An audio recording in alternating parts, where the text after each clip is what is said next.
And then I love this quote. I think everyone's probably familiar with it from Louis C.K. Everything is amazing and no one is happy.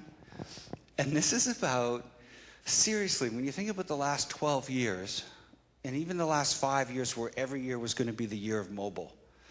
And then when you look at the capacity to mine data, when you look at the advancements in CRM, and you look at the connection between the physical and the digital, we should be a lot better at what we do in terms of understanding our audience. And you know what? We really aren't in many ways. Neurotic fear of whether or not they continue to be relevant.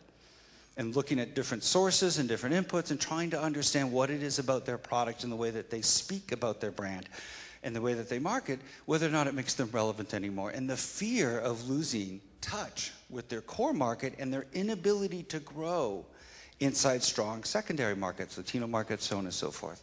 And this is like an ongoing trend you see throughout all of corporate America. Integrated planning is when you come to the table with nothing but the business problem. Whether it's a consumer insight, whether it's a market growth, or it's a product issue. Integrated planning is when you sit down between business, operations, agency, and you address a fundamental issue inside of the business. And then you work around it. Every month is an adventure for mom as she tries to bring the family together and make it memorable. Family moments don't just happen because the calendar says they have to. They happen because she wants them to, because she took the time to set the stage. This is Pinterest's entire reality is based on this. So this is the context that's going on in her head. And you can see how it's a bit different. And I know most of you agency side are moaning inside because, you know, it's like we do work from insights. We get great stuff. We sit with creative and we have these thoughts, and that's absolutely true. I have seen great insights from the companies that service that retailer. Great ideas, but they fall down as soon as they intercept the marketing or the merchandising team of that brand. And they become focused completely on product and media placement. And they stop thinking about how to place everything inside the context in a very different way.